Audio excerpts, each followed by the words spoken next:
আসসালামু আলাইকুম। সবাইকে শুভেচ্ছা জানাচ্ছি। মাসুম মাহবুব। দেখছেন ওপেন দ্য ইউটিউব চ্যানেল এবং মাসুম মাহবুব ফেসবুক পেজ। পৃথিবীর যেই প্রান্ত থেকে যারা দেখছেন সবার জন্য শুভকামনা, ভালোবাসা। প্রিয় দর্শক, রাশিয়া কি পৃথিবীকে বড় কোনো সারপ্রাইজ দিতে যাচ্ছে? পৃথিবীর গণমাধ্যমগুলো বলছে রাশিয়া যেকোনো সময় পারমাণবিক অ্যাটাক চালাতে পারে। কোন দেশে, কেন, কি কারণে, কি করবে আমেরিকা?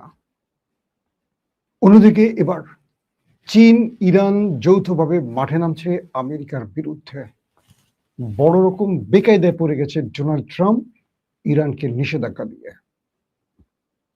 পাশাপাশি মার্কিন প্রেসিডেন্ট ডোনাল্ড ট্রাম্প বলছেন ইরানকে আলোচনায় ফেরাতে তাড়াহুড়ার কোনো কারণ নেই, ইরান সময় নিয়ে অপেক্ষা করতে পারবে। এছাড়া আরো রয়েছে আন্তর্জাতিক বিশ্বের অনেকগুলো গুরুত্বপূর্ণ খবর। প্রিয় দর্শক, ইরানকে আলোচনায় ফেরাতে কোনো তাড়াহুড়া নেই বলে আন্তর্জাতিক গণমাধ্যম আল জাজিরাকে জানিয়েছেন ডোনাল্ড ট্রাম্প। মার্কিন প্রেসিডেন্ট ডোনাল্ড ট্রাম্প এই গণমাধ্যমটিকে বলেন কয়েক মাস আগে যুক্তরাষ্ট্রের শুরু করা সংঘাত নিরসনে ইরান কবে আলোচনার টেবিলে ফিরবে সে বিষয়ে তার কোনো নির্দিষ্ট সময়সীমা নেই। ট্রাম্প বলেন, আমার কোনো সময়সূচি নেই, একদমই নেই। আমার কোনো তাড়াহুড়াও নেই, আমার আদৌ কোনো সময়সূচি নেই। বুঝতে পারছেন কে বলছে? ট্রাম্প। বুধবার আল জাজিরার এক সাংবাদিককে ট্রাম্প একথা বলেন। এর আগে ইরানকে আলোচনায় ফিরতে তিনি কতটা সময় দিচ্ছেন এমন প্রশ্নের জবাবে মার্কিন প্রেসিডেন্ট ডোনাল্ড ট্রাম্প একথাগুলো বলেন। তিনি বলেন, আমরা বিশাল ব্যবধানে জিতে গেছি, তাদের দেশে ব্যাপক মুদ্রাস্ফীতি হয়েছে, তাদের অর্থনীতি ভেঙে পড়ছে, তারা নিজেদের জনগণের সঙ্গে খুব খারাপ আচরণ করছে, তারা বহু বিক্ষোভকারীকে হত্যা করছে। কে বলছে? ট্রাম্প ইরানকে নিয়ে। আমার কোনো নির্দিষ্ট সময়সীমা নেই, যা যা করার দরকার তাই করব। সামরিক হামলার চেয়ে অর্থনৈতিক পদক্ষেপ বেশি কার্যকর কিনা জানতে চাইলে ট্রাম্প আল জাজিরাকে বলেন, আমি মনে করি দুটোই কার্যকর। এই শুক্রবারে ইরানের বিরুদ্ধে মার্কিন যুদ্ধ শুরু হওয়ার 6 মাস পূর্ণ হবে। এই মন্তব্যগুলো মার্কিন প্রেসিডেন্টের পূর্ববর্তী বক্তব্য থেকে ভিন্ন। 28শে ফেব্রুয়ারি যুদ্ধ শুরু করার পর ট্রাম্প বারবার এই সংঘাতের দায়িত্বকে খাটো করে দেখেছিলেন এবং এক পর্যায়ে বলেছিলেন যে এটি 4 থেকে 6 সপ্তাহের মধ্যে শেষ হয়ে যাবে। কিন্তু আজ সেই 28 ফেব্রুয়ারি থেকে আজ ধরেন কয় তারিখ? আজ 26 তারিখ আগস্টের। কি হয়েছে? ইরানকে পরাজিত করতে পেরেছে? পারেনি। বরং আমেরিকা একটার পর একটা নতুন নতুন সংস্করণ যোগ করছে।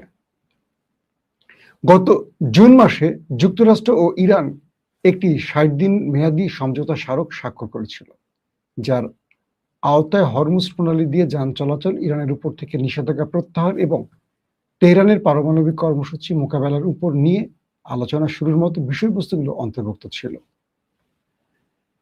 একটা বিষয় আমরা এইটুকু স্পষ্ট হয়েছে যে ডোনাল্ড ট্রাম্প তিনি ইরানকে নিয়ে যে এক্সপেরিমেন্ট করছেন, প্রতিটি এক্সপেরিমেন্টে তিনি হারছেন, আর হারছেন বলে তিনি নিজেকে জয়ী করছেন।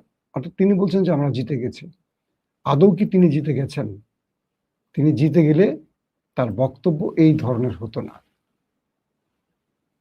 পাশাপাশি ইরানের আইন ও আন্তর্জাতিক বিষয়ক উপপররাষ্ট্রমন্ত্রী কাজেম গারিবাদি বলেছেন, ওমানের সঙ্গে একটি অস্থায়ী ট্রানজিট চুক্তি থাকা সত্ত্বেও হরমুজ প্রণালী বন্ধ রয়েছে কারণ আমেরিকা এখানে আমাদের সাথে প্রতারণা করেছে। এটা হলো তাদের বক্তব্য।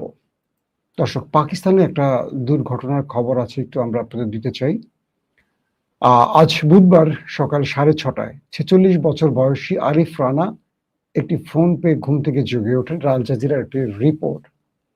তিনি বলছেন, আরিফ রানা ইসলামাবাদের বৃহত্তম সরকারি হাসপাতালে Pakistan institute of medical science এর প্রসূতি বিভাগের বাইরে তিনি ঘুমিয়েছিলেন। হঠাৎ করে তিনি জানতে পারেন যে তার একটি কন্যা সন্তান জন্ম নিয়েছে এবং তাকে হাসপাতাল জেনারেল ওয়ার্ডে ভর্তি করা হয়েছে। পরবর্তী তিনি সেখানে যান এবং তিনি জানতে পারেন সেখানে অগ্নিকাণ্ডের ঘটনা ঘটেছে।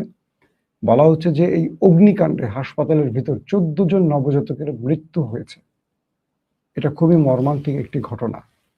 পাকিস্তানে এরকম ঘটনা একটার পর একটা ঘটছে এবং গতকালকেও আমরা দেখেছি যে এরকম কিছু দুর্ঘটনায় অনেকের প্রাণহানির খবর পাওয়া গেছে।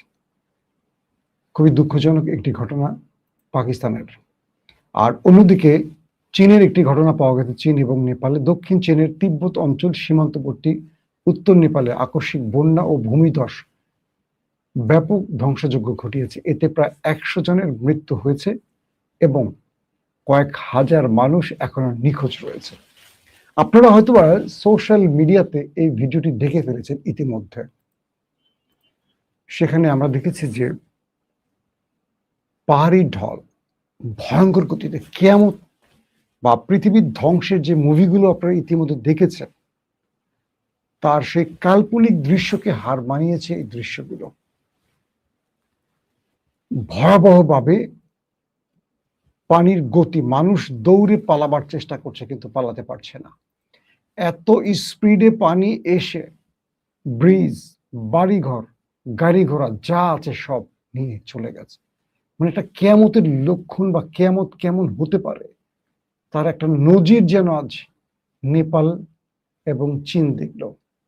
মানে কি ভয়ঙ্কর ব্যাপার, চিন্তা করা যায়। এই দৃশ্যগুলো আমি আজকে সোশ্যাল মিডিয়া দেখে সত্যিকার অর্থে আমি অবাক হয়ে গেছি যে আসলে কিয়ামত আসলে মানুষ কেউ ছুটে পালাতে পারবে, কেউ বাঁচতে পারবে? কোনো সুযোগ নেই। বলা হচ্ছে ভোটেকুশি নদীতে আকস্মিক ভয়াবহ বন্যায় জিরং বন্দরের কাছে ভূমিধসে 57 জনের মৃত্যু হয়েছে একসাথে। চীন দক্ষিণাঞ্চলীয় তিব্বত অঞ্চলে 3 জনের মৃত্যুর খবর নিশ্চিত করেছে এবং আরো 265 জন এখনো নিখোঁজ রয়েছে। বিভিন্ন কর্মকর্তাদের মতে নেপাল চীন সীমান্তের বিধ্বংসী আকস্মিক বন্যায় মৃতের সংখ্যা বেড়ে 100-র উপরে চলে যাচ্ছে ক্রমান্বয়ে। আমি ফুটেজটা দেখাতে পারলে ভালো হতো, তারপর আমি দেখাতে চাচ্ছি না। এই দৃশ্যগুলো আসলে খুব ভয়ঙ্কর লাগে। দর্শক, আসি আমরা এবার মূল খবরে। রাশিয়ায় হঠাৎ করে সফর করলেন মার্কিন যুক্তরাষ্ট্রের সবচেয়ে বড় গোয়েন্দা সংস্থা সিএর প্রধান। প্রথমে এই বিষয়টিকে গোপন রাখা হয়েছে। রাশিয়াতে মার্কিন যে এম্বাসি, হঠাৎ করে সেখানে মার্কিন পতাকা উড্ডয়ন করা হলো। প্রথমে বলা হলো একটা যুদ্ধ বিমান বা একটা বিমান এসছে রাশিয়াতে মার্কিন। কেন, কি কারণে জানা যায়নি। পরবর্তী আস্তে আস্তে পৃথিবীর বহু গণমাধ্যম সেটাকে প্রকাশ করেছে, যদিও আমি আজকে সন্ধ্যা 6টা লাইভে সেটা ডিটেলস বলেছি। বিষয়টা হলো রাশিয়া কি শত্রুর উপর কোন নিউক্লিয়ার অ্যাটাক চালাতে যাচ্ছে, যেটার জন্য আমেরিকা হন্তদন্ত হয়ে সিআইএ প্রধানকে রাশিয়া পাঠিয়েছেন। পৃথিবীর বড় বড় গণমাধ্যম বলছে যে রাশিয়া ইউক্রেন ইস্যুতে একটা বড় অ্যাডভেঞ্চারে যাচ্ছে। একদিকে ইউক্রেনকে প্রতি মুহূর্তে পশ্চিমা দুনিয়া অস্ত্র দিচ্ছে বলে ইউক্রেন এখনো টিকে আছে, অন্যদিকে রাশিয়া ইউক্রেনে বিজয় ছিনিয়ে নিতে পারছেন না। কারণ আমেরিকা, যুক্তরাজ্য, ফ্রান্স, জার্মান থেকে শুরু করে বহু ইউরোপীয় দেশ প্রকাশ্যে এবং অপ্রকাশ্যে ইউক্রেনকে অস্ত্র সহযোগিতা করছে। একদিকে ইউক্রেনের ভেতরে প্রায় ধ্বংস হয়ে গেছে সব, কিন্তু জেলেনস্কি আমেরিকার মদত পেয়ে বা পশ্চিমা দুনিয়ার মদত পেয়ে যুদ্ধটাকে টিকিয়ে রাখার চেষ্টা করছেন। পাশাপাশি রাশিয়ারও ব্যাপক ক্ষতি হচ্ছে। বিভিন্ন অবকাঠামো গুরুত্বপূর্ণ স্থানে ইউক্রেন আক্রমণ করে যাচ্ছে। এবার যুক্তরাজ্য ইউক্রেনকে ভয়াবহ কিছু মিসাইল সহ আধুনিক কিছু অস্ত্র পৌঁছে দিচ্ছে। এই খবরের পর ব্যাপক চেতে গেছে রাশিয়া, এবং রাশিয়া ইউক্রেন বা যুক্তরাজ্য বা নেটোর কোনো দেশের উপর নিউক্লিয়ার অ্যাটাক চালাতে পারে এই প্রস্তুতির খবর গোয়েন্দা মারফত জেনে গেছে আমেরিকা। আর সেই সূত্রেই আমেরিকার গোয়েন্দা প্রধান স্বয়ং রাশিয়া সফরে চলে গেছে এবং এই বিষয়গুলো হয়তো আমেরিকার কোনো বার্তা পৌঁছে দিয়েছে। তবে সন্ধ্যা 6টার লাইভে যেটা আমি বলেছিলাম, কিছু গণমাধ্যম বলছে রাশিয়াকে নিউক্লিয়ার অ্যাটাক থামাতে এবং ইউক্রেন হামলা বন্ধে ট্রাম্পের কিছু প্রস্তাব নিয়ে হাজির হয়েছেন গোয়েন্দা প্রধান। এ সময় রাশিয়ার ভ্লাদিমির পুতিন স্পষ্ট বলেছে, যদি যুক্তরাজ্য ইউক্রেনকে সাহায্য অব্যাহত রাখে, তাহলে এবার ন্যাটোভুক্ত দেশের উপর রাশিয়া হামলা করতে যাচ্ছে, তাদের মিসাইল এবং নিউক্লিয়ার ওয়ারহেড প্রস্তুত আছে। তো এই বিষয়ে সিআই প্রধান তাদের বক্তব্য তুলে ধরেছেন এভাবে, যদি রাশিয়া ন্যাটোর কোনো দেশে আক্রমণ করে, সেক্ষেত্রে আমেরিকা এই যুদ্ধে নেমে পড়বে। তো এই ন্যাটোর আমেরিকার এই বক্তব্যের পরিপ্রেক্ষিতে রাশিয়াও তাদের জবাব দিয়েছে যে রাশিয়া পুরোদমে এই যুদ্ধে শরিক হতে প্রস্তুত, কারণ এই দেশগুলো ইউক্রেনকে সাহায্য করে যুদ্ধকে দীর্ঘায়িত করছে। এখন আমরা বলতে পারি যে কোনো সময় ইউক্রেনের রাশিয়া নিউক্লিয়ার অ্যাটাক চালাতে পারে। পাশাপাশি যারা তাকে সাহায্য করছে, যুক্তরাজ্য সহ বাকি যে দেশগুলো, তাদের উপর রাশিয়া যে কোনো সময় নিউক্লিয়ার অ্যাটাক চালাতে পারে। অর্থাৎ পৃথিবী হিরোশিমা নাগাসাকির পর আবার কোনো নিউক্লিয়ার অ্যাটাক দেখতে যাচ্ছে, এমন সম্ভাবনার কথা বলছে অনেকে। আশা করি আমেরিকা এবং রাশিয়ার যে আলোচনাটি হয়েছে সিআই প্রদানের মাধ্যমে, এখান থেকে পৃথিবীকে শান্ত রাখার কোনো চেষ্টা করা হচ্ছে।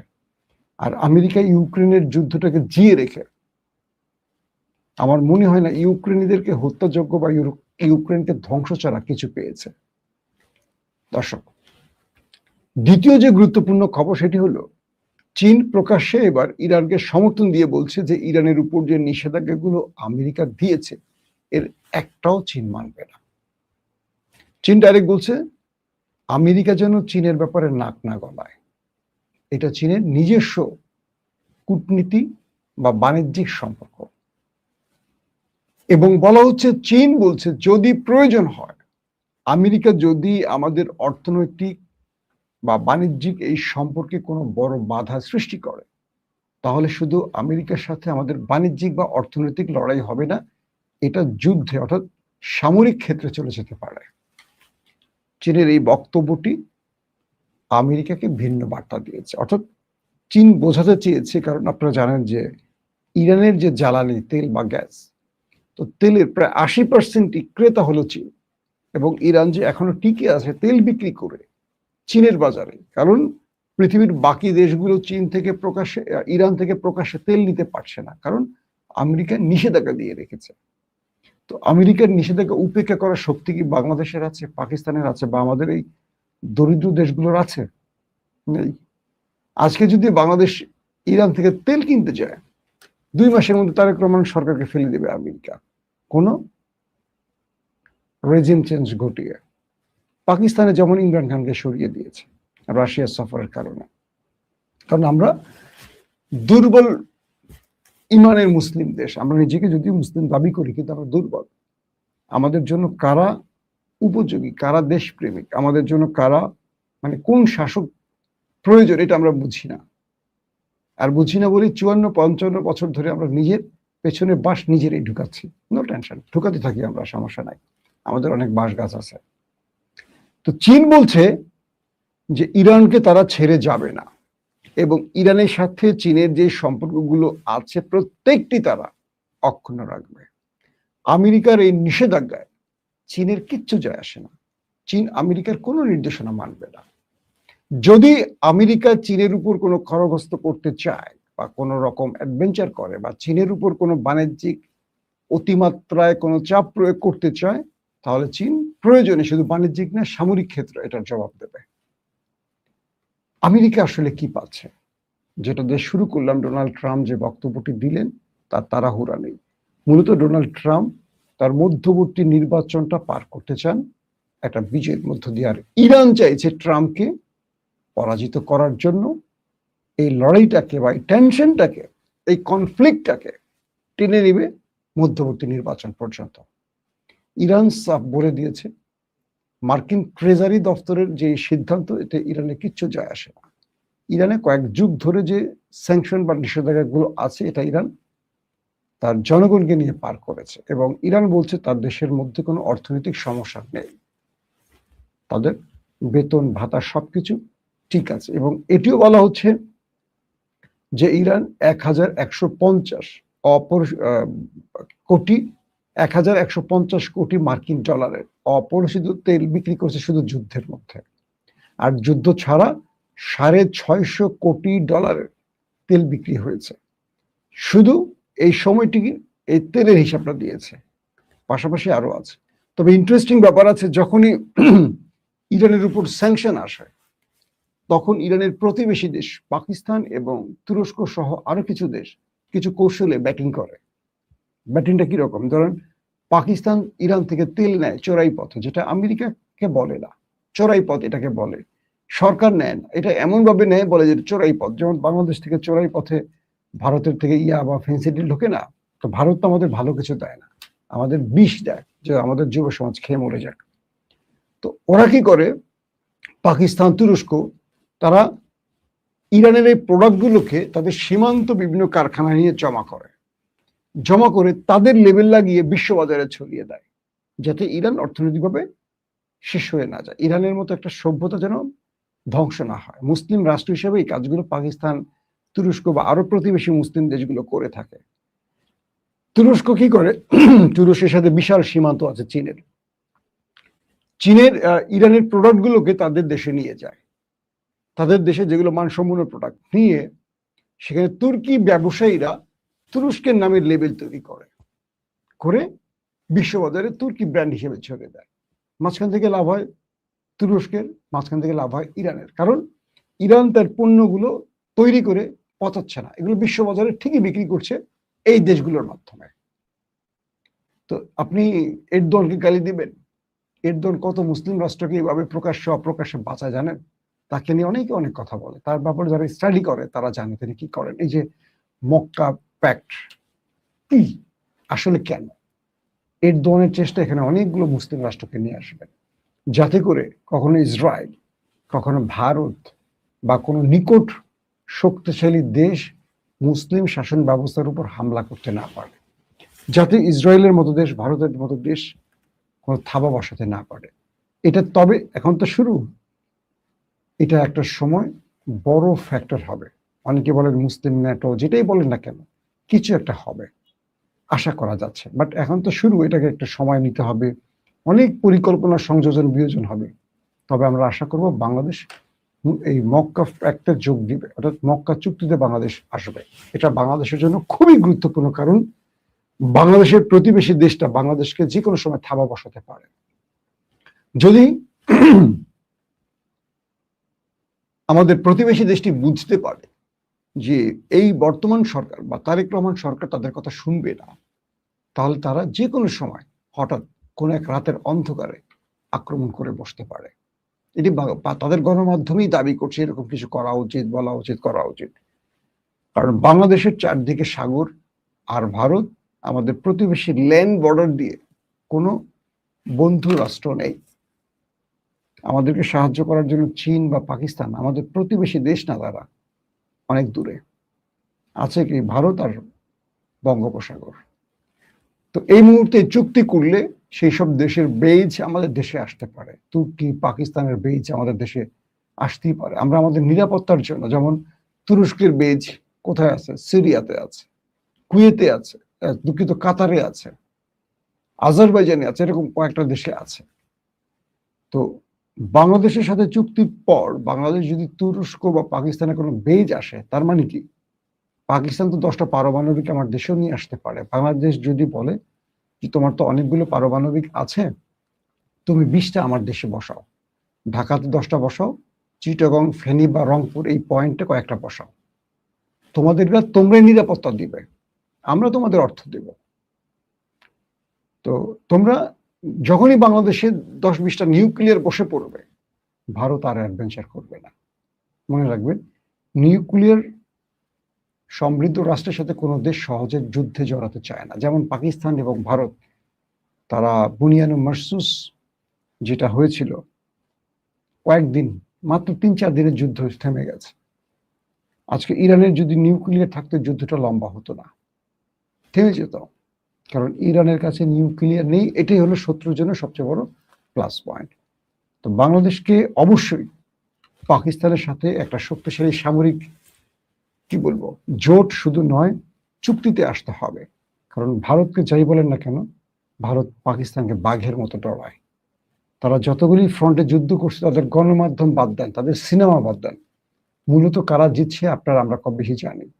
তাদের সিনেমায় তারা পাকিস্তানকে দোলে মুচড়ে ভাঁজ করে ফেলে। মানে একজন হিরো পুরো কয়েক হাজার লোক মেরে ফেলে, অদৃশ্য শক্তি এসে যায় তাদের মধ্যে।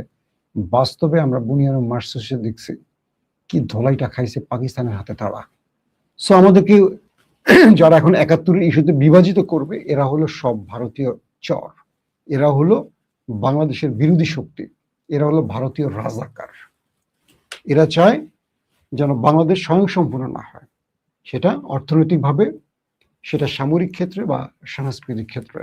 তাই প্রথম আলো, ডেইলি স্টারদের মতো গংরা, বাংলাদেশে ভারতীয় অর্থায়নে চলা সাংবাদিক, কলামিস্ট, বুদ্ধিজীবীরা, ফিফথ কলামের লোকেরা দেখবেন তারেক রহমানকে দিল্লি পাঠানোর জন্য খুব চেষ্টা করছে, তাদের গণমাধ্যম দিয়ে, বক্তব্য দিয়ে এই মুহূর্তে যাওয়া উচিত, এটা বাংলাদেশের জন্য খুবই গুরুত্বপূর্ণ, তাদের বোঝাচ্ছে যেন তারেক রহমান তাদের বুদ্ধিতে গিয়ে ওখানে ব্ল্যাকমেইলের শিকার হয়ে যায়।